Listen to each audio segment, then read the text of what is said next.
yung iwasan yung Facebook kasi nga, puro kayo messenger and all that. Susulat kayo ng anything, whether it is a letter to a friend, or an article, or your assignment. Do not repeat the same word twice. Okay? I'll say that again. Do not repeat the same word twice. Kung pwede lang. Again, ay maiwasan mo na ano ba ang pwede niyang na-mention dito.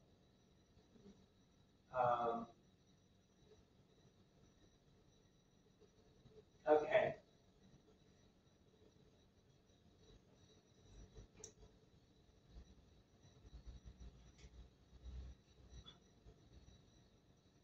Yan. Minsan, pag nagamit mo na yung word na relasyon, siguro ang next na word na gagamitin mo ay kaugnayan. Okay? Or, yeah, that's one word. Anyway, that is a little much better than the first one. Ito, maikli lang. Dear Bernadette, bago ang lahat, gusto muna kitang batiin ng magandang araw. Kumusta ka na ngayon, friend? Minsan nakikita ko sa Facebook na maganda na yata ngayon ang buhay mo. Sama mga anak mo at marami kang alagang baboy. Alam niyo, friend, tuwing naalala ko ang ginagawa natin na Leora noong high school tayo. Yung pagpunta natin sa bahay ninyo o sa bahay nila Leora para kumain ng lunch. At yung mga sleepover natin sa mga bahay ng bawat isa. Yun ang mga high school memories ko na hindi ko makakalimutan. Sana balang araw na ako ay magbakasyon dyan sa Pilipinas, mag-reunion tayo nila Leora. Marahil, friend, ay nagtataka ka kung bakit sumulat ako sa iyo. Nung, kasi sinabi ng teacher namin sa Bible school na mag-isip kami na pagdadalhan namin na sulat na dati namin ka-close pero matagal na namin hindi nakakausap. Ikaw agad ang binigay ni Lord Jesus sa akin na sulatan ko. Marahil, friend, ay nakikita mo din sa Facebook ang mga pagbabago ng buhay ko ngayon. Yes, friend, tinatawag ko ng aking kung may kapal, simula nung tinanggap ko siya na sa aking buhay bilang aking Panginoon at sariling tagapagligtas. Ay marami siyang binago sa buhay ko, friend. Hindi na ako yung Luz na ayaw magpatalo at nagpipilitan ng mga resources ko noon. Kahit alam kong malit na ako. Kaya ngayon, kahit single pa rin ako hanggang ngayon dahil sa mga nangyari sa married life ko, masaya at contento pa rin ako sa buhay kasama si Lord. Alam niyo, friend, walang kasing saya mamuhay at maglingkod kay Jesus. At dalangin ko, friend, ng palang araw ay maranasan ninyo na mga anak mo ang buhay na kasama si Jesus. Friend, nais ko lang sabihin sa iyo na isinasama kita lagi sa aking mga panalangin hanggang sa muli natin pagkikita, friend. Ingat ka lagi and God bless. Better. Okay? Approve or disapprove. Okay lang, may pinanggit niya yun para nagkaroon siya ng dahilan. Okay.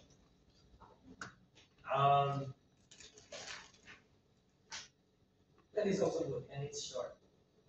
But direct to the point, mayroong humor. Okay? So, something like that. Do not write a letter that is very formal. Okay? Kayo ba, pag nagkikita ng friend mo, ganun ang language ninyo? Hindi naman. Diba? Tuloy, parang naiilang sa'yo yung katanggap ng letter mo. Diba ito? Okay? Very another. Okay. Sa'yo natin ang interest. Mate ba ito o mate? Mate. Mate. Classmate sa pastor. Okay. Mate, kumusta ka na? Gulat ka, ano, okay? Alam mo, dinauso ang post-mail ngayon. Dahil nasa panahon na tayo ng modern technology. Hey, after ng ating graduation, maraming taon na rin ang lumipas. Nagkanya-kanya na tayo ng landas. Good thing at nagkaroon ng social media. Nagkaroon tayo ng pagkakataon na magkaroon ng connection sa isa't isa. At nakapag-organize pa ng reunion sa tamang panahon na makatagdalo rin ako. Mate, salamat dahil yung time na nawala yung husband ko, natin ako yung love at feel ko na special ako dahil sa kabila ng layo ng lugar namin, nakarating kayo sa bahay at nasurpresa ako nung dumating kayo sa bahay. So, ganun din, redundant yun. Sa kabila ng layo ng lugar namin, nakarating kayo sa bahay. At nasurpresa ako na dumating kayo, wala na yung sa bahay. Kasi nabanggit ko na eh. Maliwanag? Okay, so erase mo yun. I really appreciated and thankful, Meg. Dahil nga sa pakiramdam ko na special ako sa puso mo, ay may nais akong ipakilala sa iyo. Nais ko, hindi nais kong ipakilala sa iyo si Jesus. Tunay na special at mahalaga tayo sa Kanya. Alam mo, Meg, nung nakilala ko si Jesus, at magkaroon ako ng personal na ugnayan sa Kanya, ay nagkaroon ng direksyon ang buhay ko, yun din ang nais kong makilala mo. Masarap, masaya yung may natatawag kang Papa.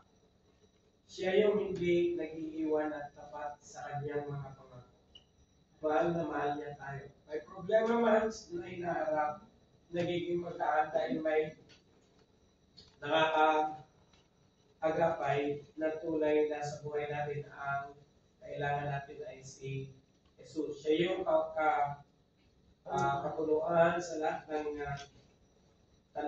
tanong natin sa buhay at lalo higit sa isip at puso natin. Siguro nagtataka ko kung ano ba itong sinasabi ko sa iyo. Ganyan din ako, may maraming tanong sa isip.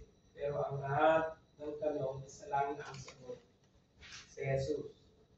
Ang kapuluhan ng lahat para sa buhay natin, kung may tanong kami after lumapas ito, open ang messenger ko para mapag-usapan natin. Until next time, may ingat ka lagi. Bili ng Panginoon. Next reunion, kasama natin.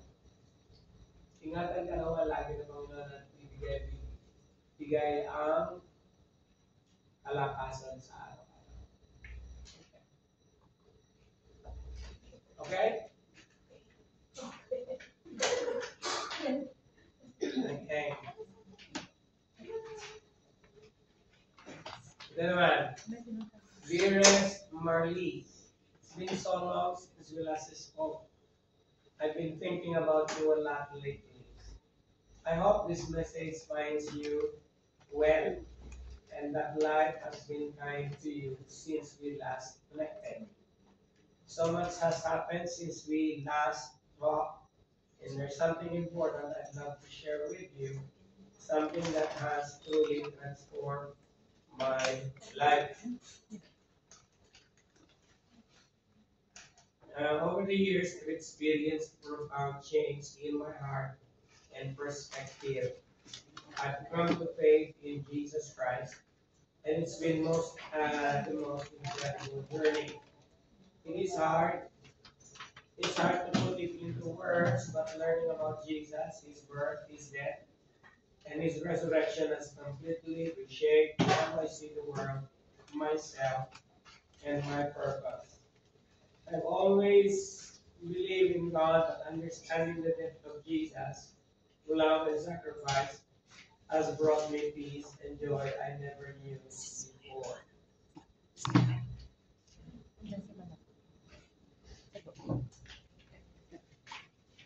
mababa. His resurrection has given me hope, sense of purpose that I was missing for so long. It's like I've been walking in the dark and now I found a light that guides me every day. Your wordings are very good. Okay? The English is okay. The problem is, especially to a non-believer, the concept of resurrection is quite not understandable. Kasi, whenever you share something, okay, remember this, whenever you share something, even in preaching, it is best na yung mga words na yan, resurrection, especially kung ang audience mo ay hindi oriented sa mga terms na yun. Eh lalo na this is as good as one-on-one evangelism. And the person you are addressing might not even have gone to church yet. Okay? So to tell him about or her about the resurrection, of course, alam niya kung anong ibig sabihin ng resurrection siguro, pagkabuhay mo muli.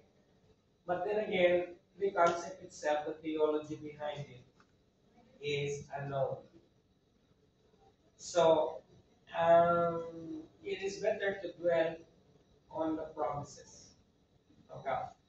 Okay?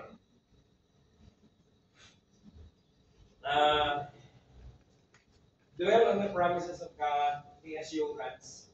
Amen. And forget about,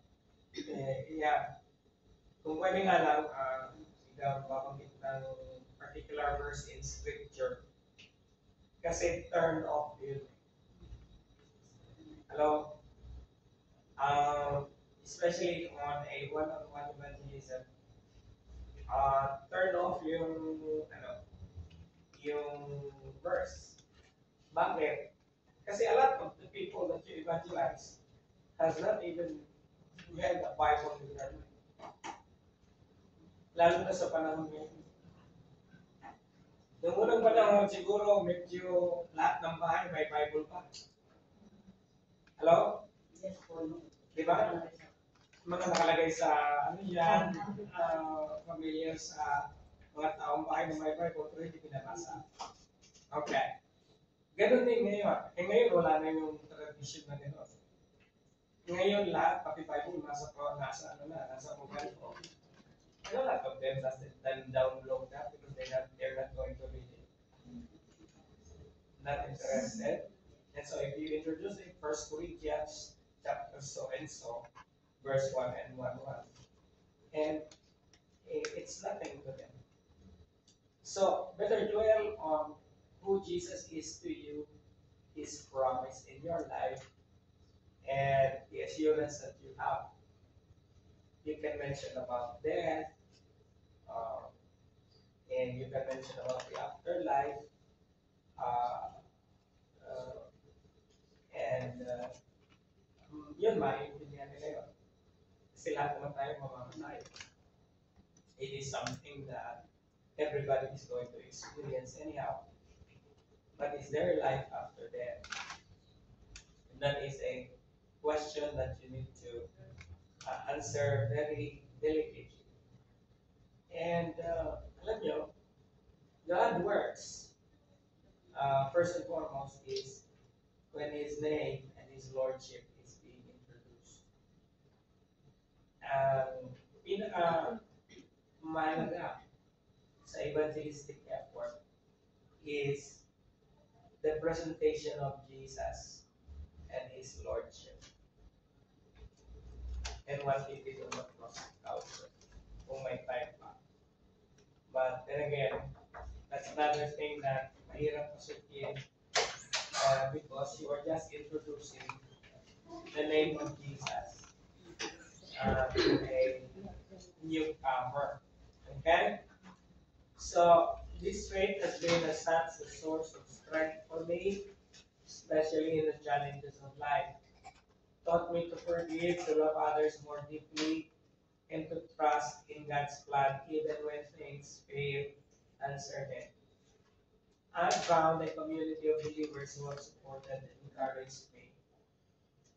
And I've been learning so much about what it means to live a life rooted in faith and love. I'm sharing this with you because you've always been someone I've cared about. And I wanted to let you know what's been going on in my heart. Love to hear how life has been for you and what's been on your mind lately. It would mean so much to reconnect and catch up on everything. If you're open to it, I'd also love to share more about my faith and how it's impacted me. But no pressure at all. I just want you to know that I found something truly life changing, and I'm here if you ever want to talk about it. Looking forward to hearing from you, my dearest friend. I've missed our conversation and hope we can reconnect soon. With what's been happening between Cambodia and Thailand border dispute, please be always careful. Prayers for reconciliation on the earliest. Hope to see you. Been thinking to visit Thailand before year ends. Take care. Regards to your loved ones. With love and warmth. Ellen. Thanks.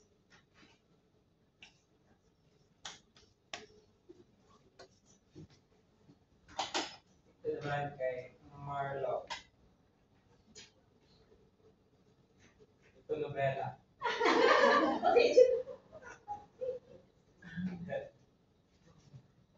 Isang mapagpala at magtumpay na araw sa iyo, Larissa. Matagal na tayong hindi nag-uusap simula na namatay si Tito Albert noong 2022, mga 3 years na rin. Pero palagi pa yung pinapanalangin kasama si Joey at ang tatlo ninyong anak. Kumusta na kayo? Maraming mga bagay ang hindi natin kaya ipaliwanag o maintindihan. Ngunit kung tayo may tiwala sa Panginoon lahat may panahon. May plano ang Panginoon sa buhay mo, kay Joey at sa tatlo mong anak. Alam mo, mahirap ang buhay kapag walang direksyon nito. Yung tila kabapasan mo ang mga daigdig sa bigat ng mga problema. At hindi lang isa, kundi patong-patong na. Hindi mo masasabi o mahulaan kung kailan darating ang mga pagsubok, kagaya ng nawala ng trabaho or magkasakit. Hindi mo rin maiwasan ang mga ito. Kailangan natin matatag ka at matibay ang loob mo. Ngunit alam mo, ang lahat ng ito ay temporary lamang. Pansasamantala, matatakas din. Kailangan malampasan mo ang mga pagsubok na ito. Kung minsan hinahayaan ng Panginoon ito para turuan tayo ng lesson sa ating mga buhay at para magtiwala tayo sa Kanya. Alam mo ba, Liza, marami na rin nabago sa buhay ko simula ng nakilala ko si Jesus. Kagaya ng hindi ako dati makapagpasensya. Palagi akong magagalit at mainitin ng ulo. Ngunit nang si Jesus ay magmaneho ng buhay ko, 1994 nagbago ang pananaw ko sa lahat ng bagay. At pinili ko na magpatawad sa mga taong nagsakit sa akin. Sa totoo lang, hindi natin kayang baguhin ang buhay natin kung ang sarili natin ang masusunod. Kailangan naintindihan mo na magbago lang ang buhay kapag isinuko mo ang buhay mo sa Panginoon. Hindi ka susunod sa mga gawi na makabuntong tawag ng naman. Ang mga gawi na hindi tama at higit sa lahat ay willing ka na sumunod sa Panginoon at magpatawad ka sa mga tao na nasakit sa iyo at patawarin mo ang sarili mo. Pag naintindihan mo ang purpose mo sa buhay, magbabago ang pananaw mo at direksyon sa buhay. Kay Jesus may tagumpay at never kanya iiwan. Alawan ka ni Jesus, kaya nga namatay siya para sa iyo. Sumunod ka sa maikling panalangin. Kung gusto mo tanggapin ni Jesus na Diyos at tagapagligtas ng buhay mo. And prayer for acceptance. Okay. Sister Marlo, anong relationship mo sa Pamangkin ko. pamangkin? Kaya ang language mo sa kanya talagang Pastor, pwede pamangkin. ko bang mag-update? Kasi po, hindi ko pa nasisend yung kasi po hindi po siya nakapag-aral, kaya baka hindi pwede na mag-English pa. Hindi naman. Actually, better Magandang ang Tagalog. And Anyway. magulo po yung buhay nila at Kasi- yung mga anak niya. Okay. Kasi sa tenor, napakahalaga ng tenor.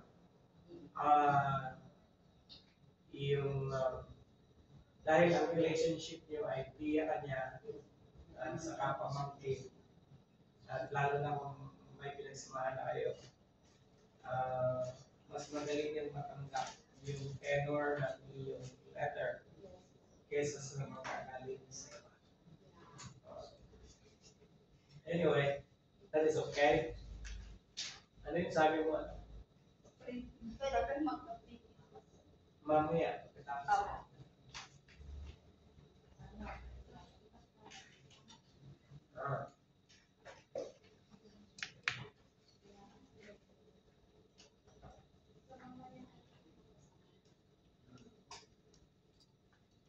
Ganito ba yung papadala mo?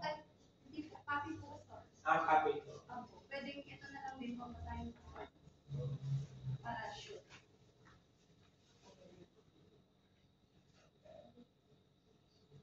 Now, when you write a letter, because you do not know, let me know kung sino mag-respond. Kung may response na. Okay. Kahit na ang response ay sa messenger lang. Iba pa ba, sir? Yung gusto ko makita, gusto ko malaman kung may nag-respond ba. Kung ang response ba ay favorable o hindi. Kung naging effective ba yung strategy natin o hindi. Now, of course, the result of evangelism is always done in prayer. We ask God to bless our efforts and to, kasi ang kaligtasan ng tao kahit ni ang influensya natin ay walang halaga. Okay? The influence in evangelism really comes from the Holy Spirit. Nothing of us. Okay? I'll say that again. Kasi minsan, we always rejoice. Of course, it's just right to rejoice. But to remember that when the disciples returned and they made a report to the Lord Jesus Christ about what happened in their evangelistic efforts, and one of the disciples said, Lord, even the demons are subject to us in your name. Now the Lord Jesus Christ said, rejoice rather that your name is written in the book of life. So, malayo sa ng Panginoon sa rejoicing ng Panginoon. Now, it is easy for us to rejoice in the result. It's okay to rejoice in the result. But it is very misleading sometimes that our rejoicing is because of the effectiveness of what we did. Diba? Hello? But the effectiveness of what we did is always because of the Holy Spirit. Kasi, bakit?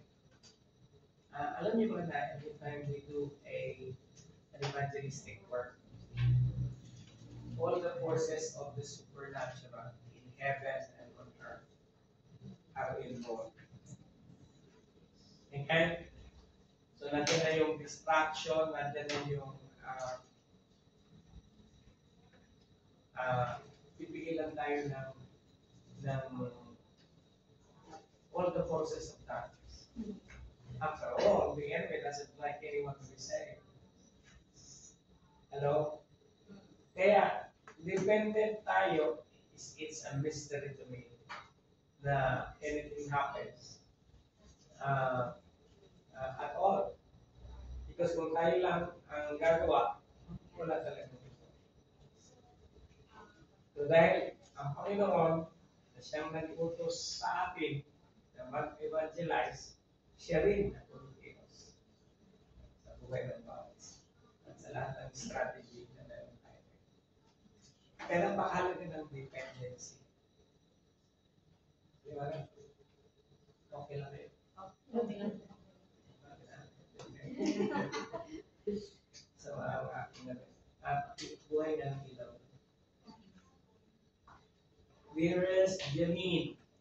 And by the way, although I always appreciate na sulat kamay ang gagamitin nyo, eh, kung hindi naman mabasa, ay anytime na. Hello? Ano ang saysay? Ang saysay na nagtsagaan mo sa isulat, hindi naman mabasa. Magiging dahilan yun para bayan mo $2,000 so nagagami ko mabasa. Kasi kakaroon ko na sa ilaw. Hindi itong sulat mo. Greetings in Jesus' wonderful name. Now, maliban na lang na pang sinusulatan mo ay may church background na. Catholic. Okay. Iwasan nyo rin yung ganong introduction. Hanggang? So, bakit? Kasi ang dating kasi, lalo na kung walang background, hindi naman siya Pentecostal, hindi siya evangelical, Katoliko pa yun. Diba? Siguro kung ma-appreciate niya kung sinabi mo, greetings in the name of Mama Mary.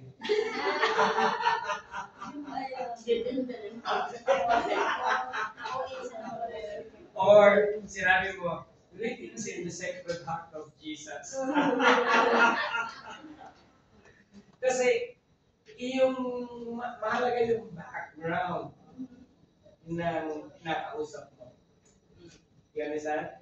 Now, ito kasi church speak ito. Church language. Siya. Kaya kung nag-evangelize ka, malipot na lang kung yung ini-evangelize mo ay nakapasok na rin ng isang evangelical church or then you can use. Pero kung hindi naman, Katoliko siya, huwag mo na lang ilagay yun. Basta nga, diretso na lang. Hello, kumusta ka na dyan? Hindi lang, di ba? Hope all is well. Kumusta naman ang work mo? Yet, nakikita kita dahil sa FB, pero bigla na lang nila kita ma-search. Dinilit mo yata ako. Hindi niya sinabi yun dito. Okay. Ilang friend mo yan. Bigla na lang, hindi na kita ma-search. Akala ko, black ko na ako. Buti na lang, ano daw? Buti na lang nag-try ako mag-open ng Tingnan mo, mahirap lang mo basta. Nag-try ako mag-open ng Instagram.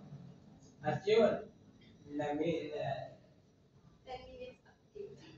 10 minutes active ka nga at na-stock ako. Bigla kong naalaala nga banding natin nung nasa agency tayo pag-apply ng Hong Kong. Pero hindi ko alam na wala ka na pala dito. Anyway, ako naman, dito is okay lang, nakaka-renew ko lang na another contract sa dati Marikamo. Well, I want to share someone who is very special to me. At hindi ko ipagkakait sa iyo, ay sa isa ka na din sa naging part ng life ko. Siya ang lagi kong maasahan at before that, gusto ko munang ikwento sa iyo ang life ko bago ko siya nakilala. Dahil sa akong pasawayan na nawala sa tumong tamang landas, lalo nung kabataan ko hanggang sa maaga akong naging ina, but then, nagkaroon naman ako ng buong pamilya. Pero hindi pala ganoon, kadali. Kasaya. Kasaya, May mga regalo. may rekadong away tampuhan kahit sa konting mga bagay. Nobela nga pala.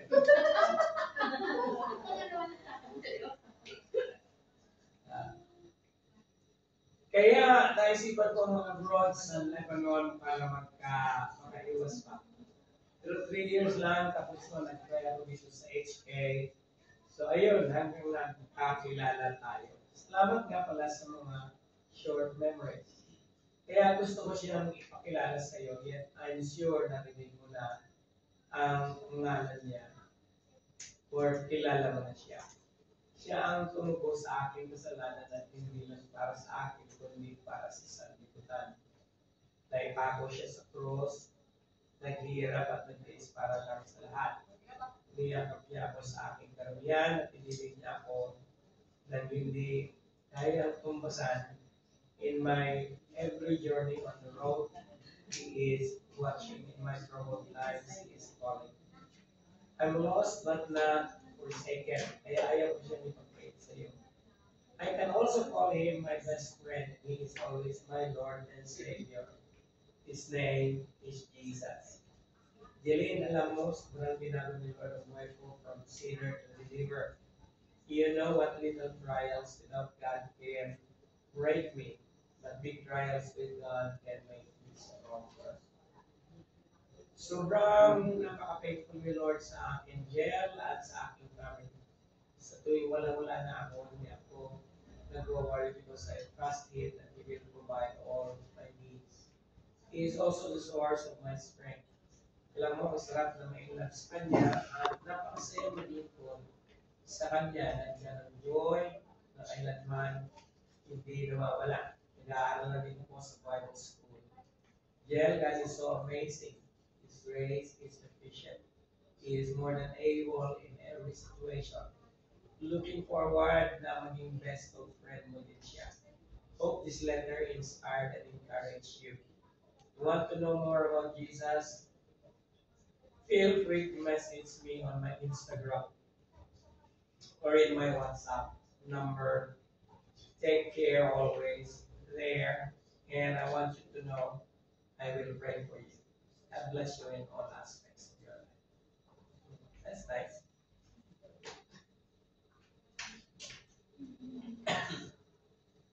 Alam niyo, kumisan, may mga letters na gano'n na will seem awkward to someone.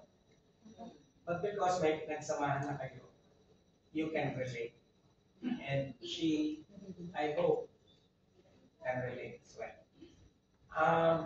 The very reason na para sa akin, this form or this evangelistic strategy may work again is because there is already,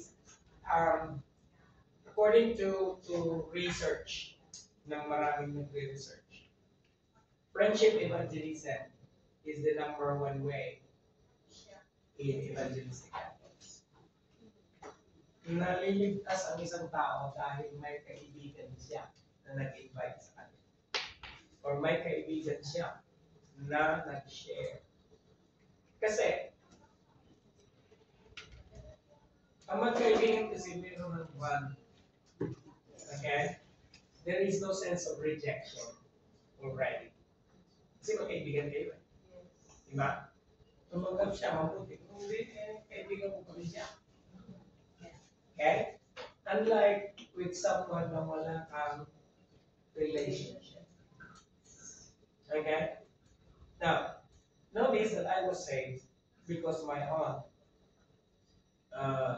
spoke to me in a very authoritative manner.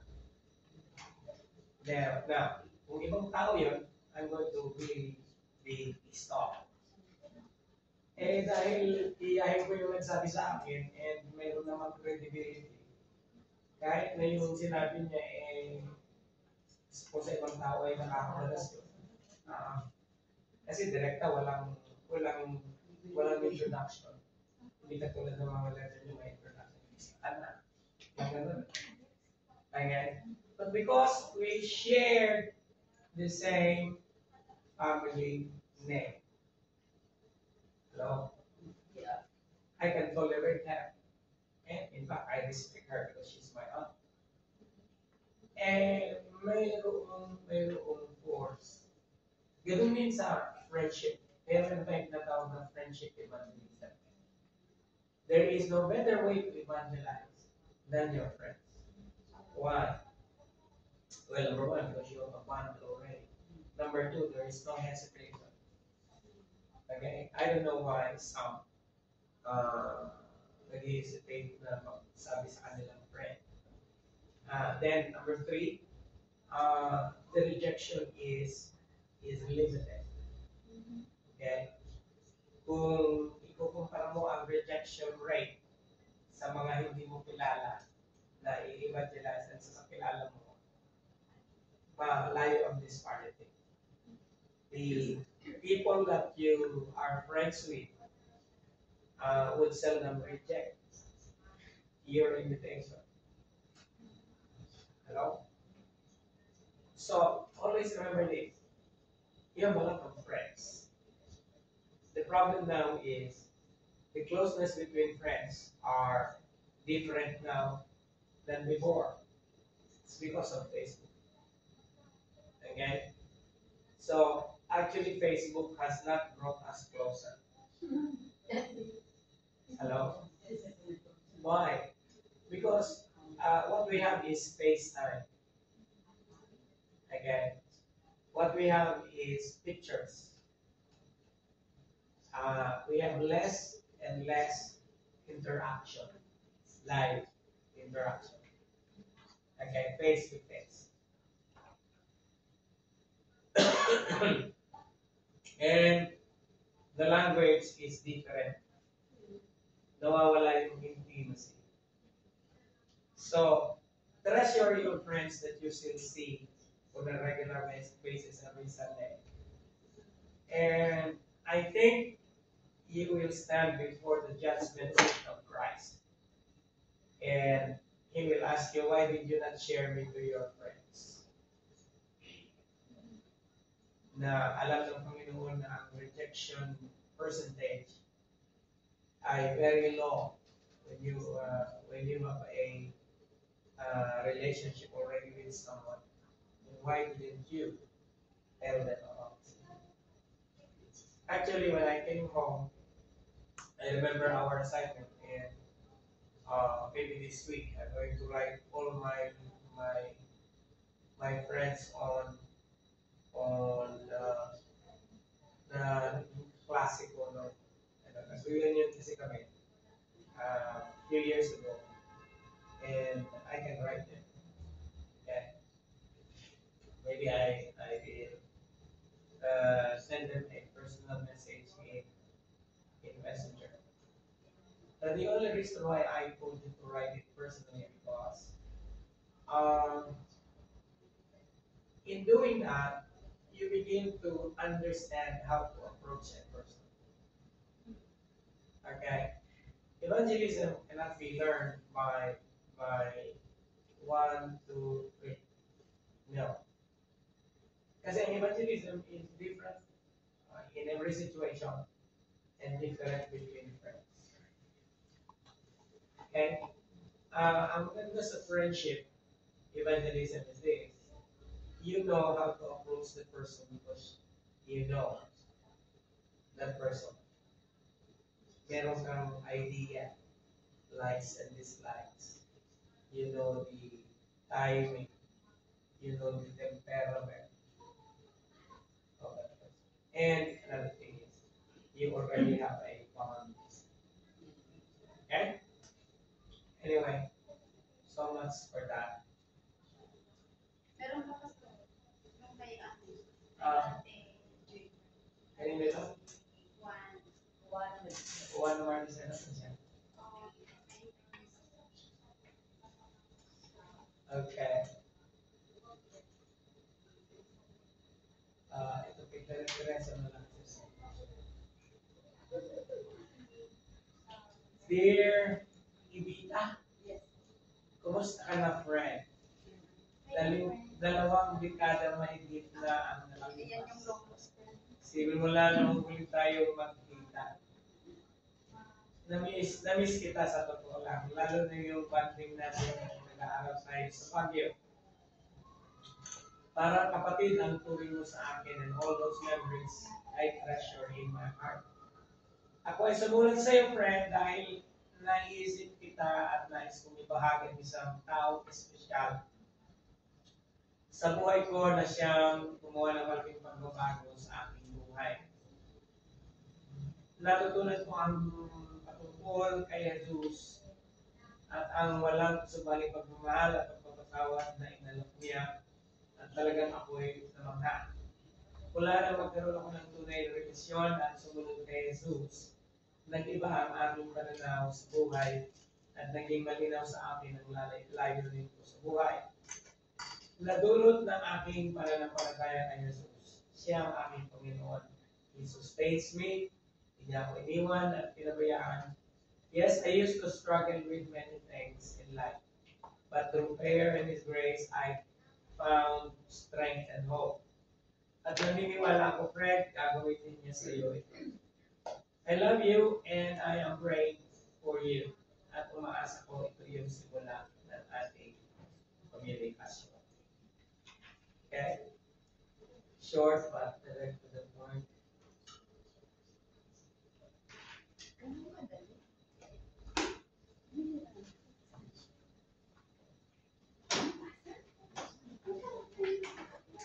Okay. Talaga bang 12 lang kayo? 2, 4, 6, 7, 8, 9, 10, 11. 6, 7, 8, 9, 10, 11. Bakit 12? Nora? Bakit na? Ano nangyari kay Nora? Okay. We are now on number 7. Natapos mo natin yung Sa 6, yung number 6. nasa expect hardship. Expect hardship. Ay, hindi natin natapos? Oh, okay. Then I have to open it. Wala akong copy doon. Can I have your copy and then share ka na sa copy? Hindi mo na lang sa akin. Saan dito? Expect hardship. Okay. Expect hardship. Now, this is number 6. Ano ang uli yung principle number 6?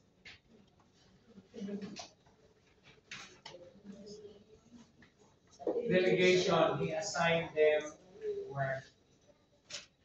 Now, in expecting hardship, some will refuse ministry. Actually, hindi lang some. Marami nagre-refuse. Jesus forewarned, Matthew 10:17 to 18. Sa Madrid na. We'll start with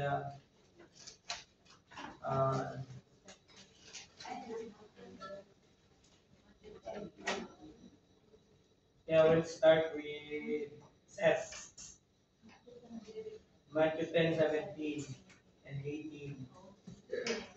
Matthew 10, verse 17. Be on your guard. You will be handed over to the local councils and be flogged in the synagogues. 18. On my account, you will be brought before governors and kings as witnesses to them and to the Gentiles. Verse 24.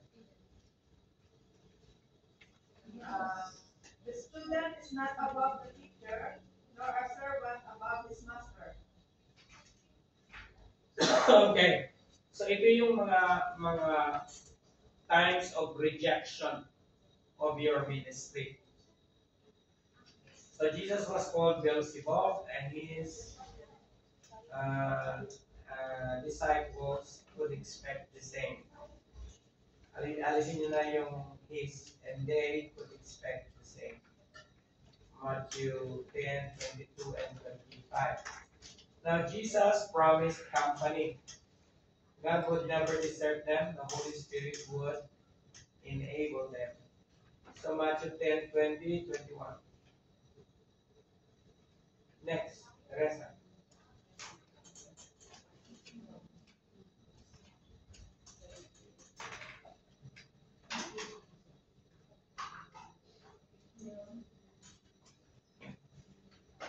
Matthew 10:28. And 21.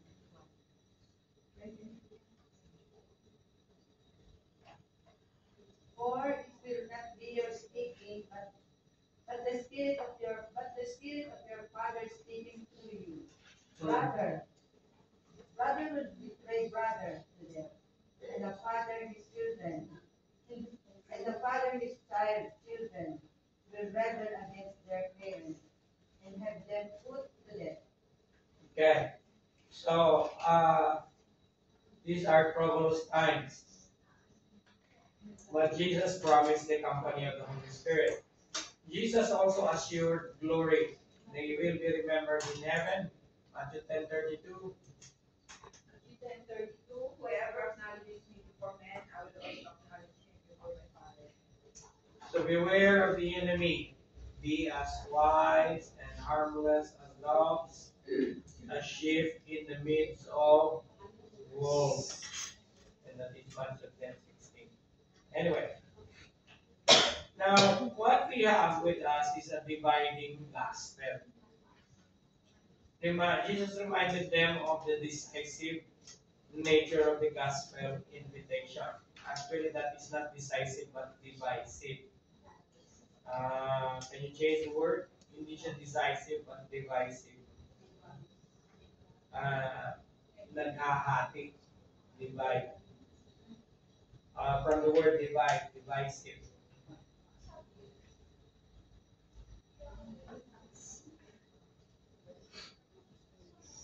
There could be no compromise with sin, and for sure many are to be disturbed by their preaching.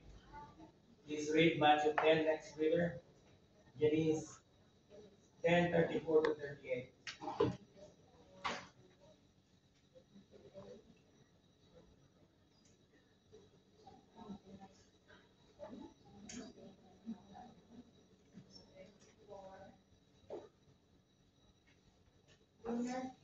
Do not suppose that I have come to bring peace to the earth. I did not come to bring peace, but I sword.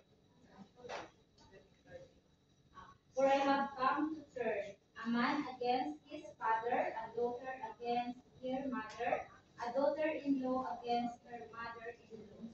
A man's enemies will be the members of his own household. 37. Anyone who loves his father or mother more than me is not worthy of me. Anyone who loves his son or daughter more than me is not worthy of me. 38. And anyone who does not take his cross and follow me is not worthy of me. Okay. When do you think that particular verse happens in real life? Kailan nangyayari in real life yung Matthew 10:34-38? That a man's enemy will be in his own family. Especially when a person has a relationship with the Lord Jesus Christ and the rest, the other members of the family have not. Okay? So there is going to be a division in that family. Especially if that family has a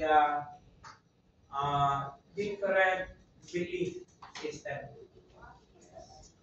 Can you imagine you being born in a Muslim family and you are a Christian? Suddenly, there is going to be persecution. Can you imagine a Buddhist believing in the Lord Jesus Christ? What would happen to him in his own clan? No. Imagine if you are that father and all members of your family, your children, your wife are Buddhist and you became a Christian. Huh? No, there are a lot of that happening now, even especially in the Middle East. And a lot of them are sometimes being ostracized from their own families. When you say ostracized, they are being sent away and rejected as member of the family. Okay? Some even have laid down their lives for that. And that is a reality today. Okay? So this was a revolutionary gospel when they effected a revolutionary change in people and their society. One with Christ, he gave them his own authority and power to do his work. Okay. Matthew 10:1. Matthew 10:1. Jesus sent out the 12. Jesus called his 12 disciples to him and gave them authority to drive out impure spirits and to heal every disease and sickness. Okay. So he assured them that what they were doing was, though he was doing it himself. Verse 14. Next figure.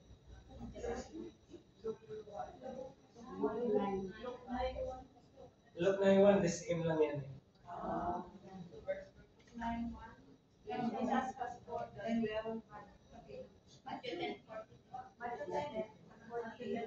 Wag na yung 9:1 and 14.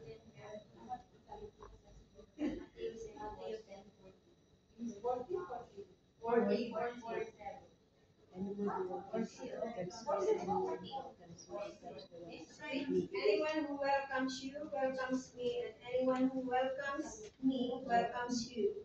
Welcomes the one who sent me. Okay. So, can you imagine that the Lord, whenever we go and evangelize, especially with yung evangelistic effort, now, whoever accepts you, accepts you. You need to say, it is as though the Lord was doing it himself. And they sent them 2 by 2, he teamed them up in pairs of 2. This was intended to provide a needed companionship along the way. Now, 3 is a crowd.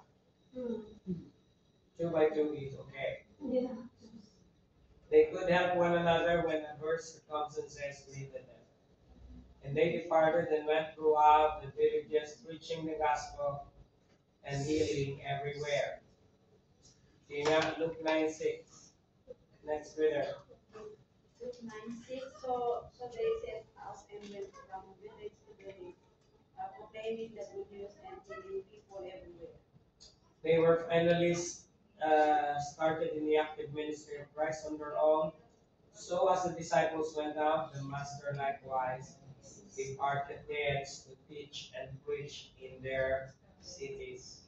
Matthew 11:1.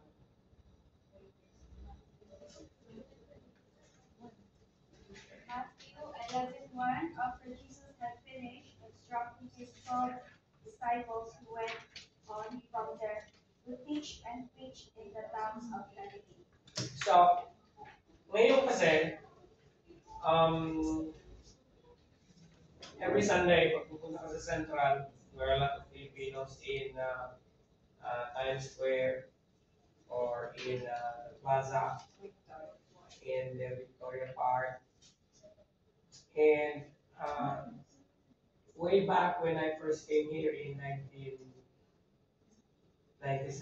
and 1996, uso pa noon ang street evangelism. Ngayon hindi na, wala nang naging street evangelism ngayon yata sa Hong Kong. Kasi wala nang pumapansin. Dandaan na kanila. Noong unang panahon, pagka meron kang magaling na singer, kukuha ka ng permit sa government. tatayo ka lang doon sa ilalim ng tulay at mayroon kang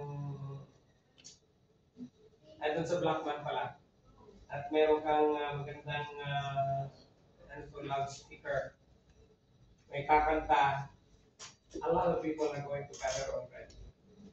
And then the pastor is going to preach. And usually the preaching is about salvation. Now in the early days when I was here, that was involved. When I say that was the style, that was the yun yung crowd drawer noon. Lalo na kung ang meron kang iimbitahin na magaling kumanta sa Pilipinas at kilala, kahit na hindi si Gary Valenciano, but naririnig ng mga tao na kumakanta sa radyo o sa tawag ng tunghalan. Okay? And kakanta sila ng evangelistic song. People are going to gather. And minsan nga may mga ano pa silang nag-provide pa ng mga tambourine dancers. Noong unang panahon, kuwela pa yung tambourine dancers. Okay? Bakit kuwela? Kasi hindi nila nakikita yan normally. And so, dahil bago pa sa paningin ng tao, ay yung mga tao talagang pupunta, titingin. And those were the days that there are a lot of people that saved. But as the years go on, paunti ng paunti kasi, or parami yung gumagawa. Minsan kami lahat eh. Mayroong outreach dito sa Blackman, sa may dating ano noon, dating legislative building, meron naman sa dyan, sa likod doon, meron din isa. And it has become yung effectiveness niya nag-wane. Kaya hindi na siya effective ngayon.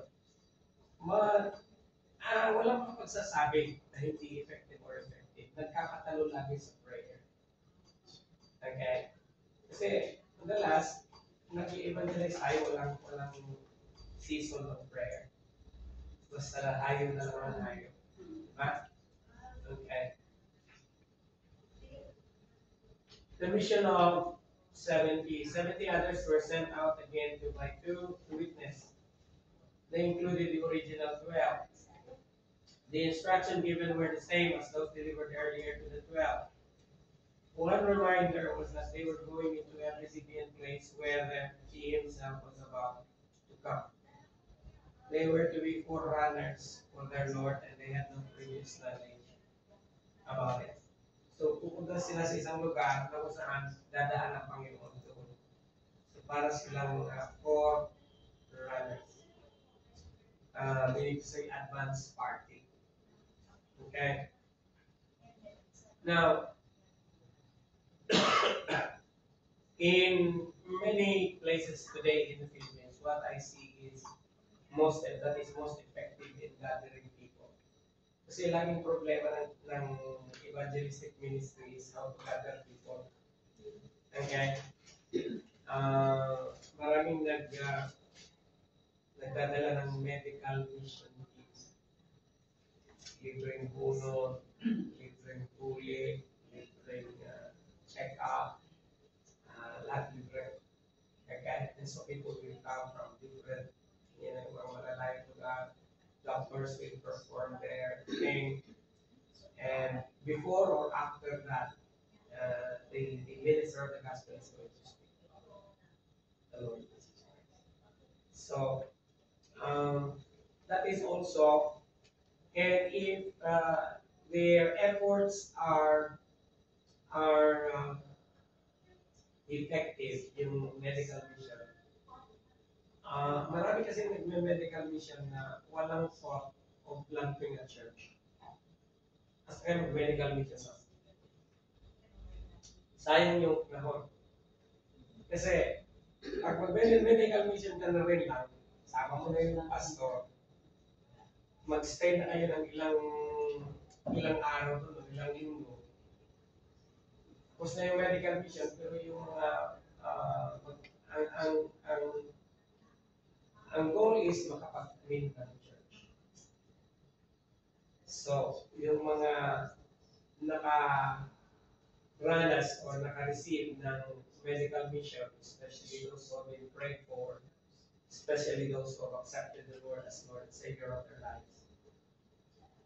will be followed up and open their houses for Bible study. In that way, mas mabilis ang movement ng church. And I saw that when I went home to the Philippines yung last na uwi ko, na mayroong isang church na gano'n na ginagawa. Ang front is medical mission. May ilang doktor na kasama, libreng check-up, libreng anything. Parang politiko. Not necessarily kasi libre naman lahat, wala namang hinihingi sa tao. And then may counseling pa, may prayer pa, may preaching of the word. Then yung advanced team na yun will remain. The doctors leave, the advanced team remain, pre-select people that will open their house for Bible study. Okay, and there will always be isa o dalawa na mag-open na Bible study. It's totally okay. And then for a few weeks, they will invite people to come into that particular house. And pretty soon, a church is going to be born there. Okay? And yung church na pinagmulan, may ready na silang fund for, the building of the church. And that is how easy it is to plant the church ngayon.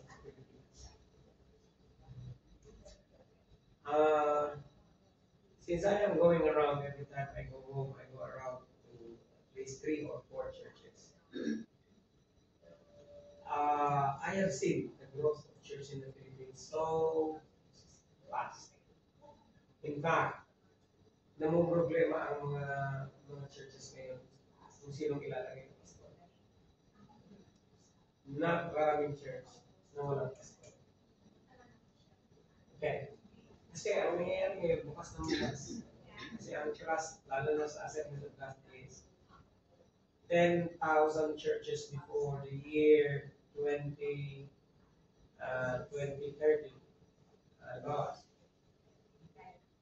So in 5 years' time, mayroong 10,000 churches.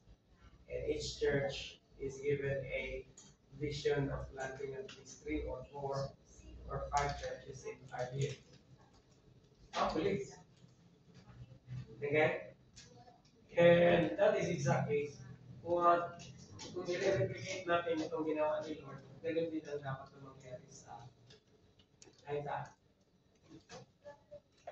So, the Lord, kasali sa principle of evangelism is you have to give people assignments. Okay? So, I'm so glad I gave you 2 assignments already. The 3rd assignment is coming up. Pero natututo kayo, di ba? Okay, kasi pagkatapos yung gumawa ng assignment, usapan natin, this is how you do it, this is how you do it. Okay, parang practical mo yan. Post-resurrection commands. 4 occasions, he told them to go out and do his work. First in the upper room. As the Father hath sent me, even so send I you. Kaya mahalaga yung nagsisend. Okay? And the one that is sending must have already experienced being sent. Katulad ko. I have experienced being sent already these last 40 years. I've been sent to at least 2 places. I've been sent to Papua New Guinea, and now I've been sent here in Hong Kong. And so they are the ones to send. Kasi, bakit kadalasan yung mga nagsisend na hindi na send, walang idea. Diba? Mahalaga ang experience. That's why, do not believe someone who tells you to do something and he himself does not do it. Walang credibility. And so, yung nagre-reply sa akin,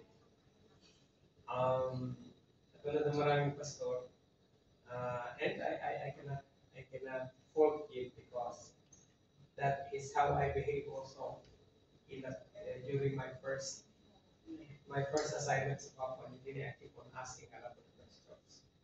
Okay. And usually the question is a question about security. How am I going to be supported? How am I going to feed my family? Anong magkano matatanggap ko? And how do I live in a place where you are going to send me? Yun yung mga tanong na hindi tinatanong yung panahon ni Jesus. Pero ngayon, kailangan tanongin. Reality talk. Reality talk yan. And mind you, nung panahon na pinapunta ako sa Papua New Guinea, I keep asking those questions, and you know what the answer is? It's always vague. Lagi sinasabi sa akin, Pastor Perez, when that they are going to take care of you. Not very comforting. Especially if you have a newborn kid. Diba? Then I made a follow-up question. How are they going to take care of you? And Pastor Perez would look at me sharply like that and say, have faith. They will take care of you.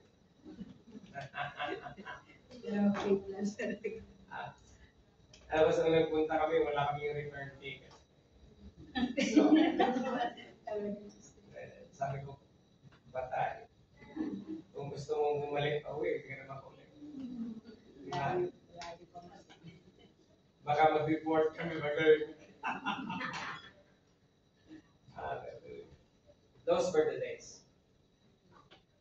Anyway, number 2, as Jesus had breakfast with his disciples by the Sea of Tiberias, he told Peter 3 times to feed his sheep.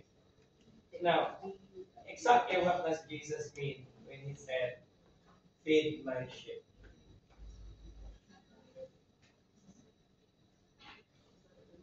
Sige nga, mag-isip naman kayo. What does Jesus mean when he told Peter, feed my sheep?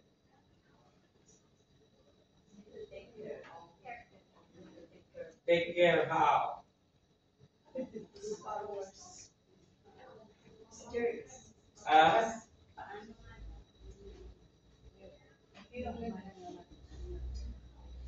Literally, ano ang ibig sabihin ni Jesus nung sinabi niya kay Peter, Peter, pakainin mo ang aking mga tupa.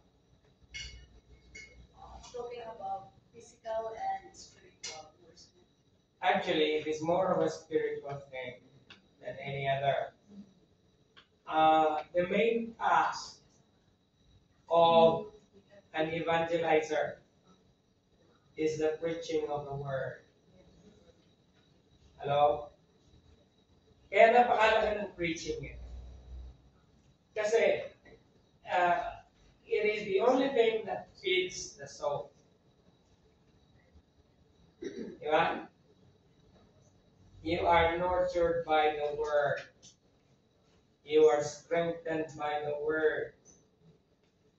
Okay? So, feed my sheep. Kaya ang number one job ng isang pastor ay hindi mag-build ng church. Okay, but sinabi ni Peter, it is wrong for us to serve tables and live the ministry of prayer and the word. When did he say that? Nung nagkagulo-gulo sila sa Acts chapter 7, remember?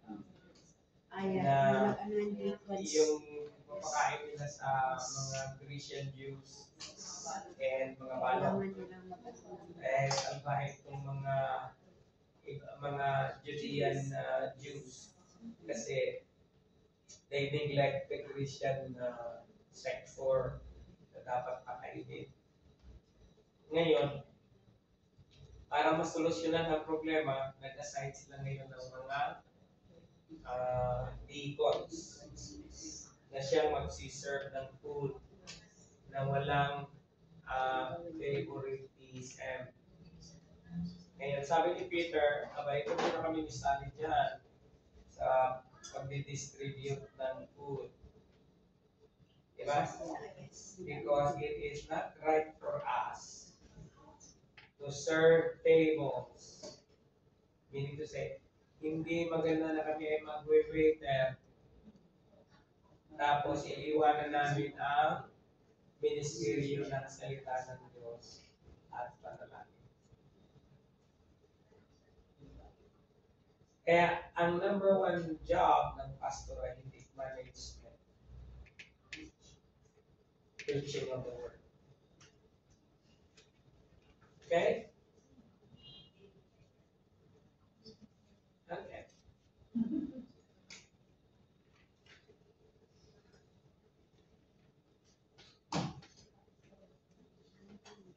Now, on a mountain in Galilee, he gave this great commission to the 11 and about 500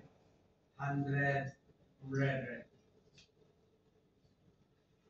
Before his ascension, Jesus told his disciples, basahin natin yung Matthew, ano ito, Great Commission.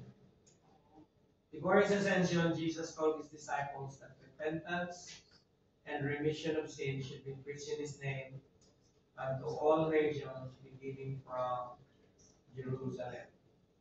So, number one topic lagi ay repentance and remission of sin. Okay. The principle is clear. These disciples, evangelism was a definite command. It is so today. Evangelism is not an optional thing. It is the heartbeat of all that we are called to be and do. It is the commission of the church which gives meaning to all else in the name of Christ, which is with this purpose clearly in focus everything which is done and said as glorious fulfillment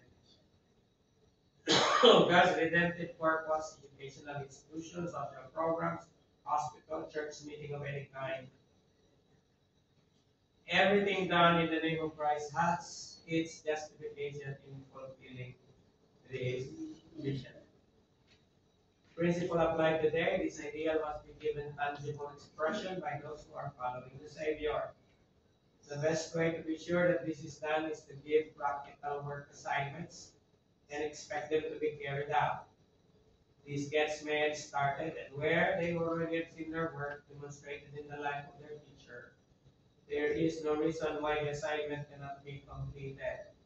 When the church takes this lesson to heart and gets down to business with evangelism, then those in the pews will soon start moving out for God. Okay, we can have our break.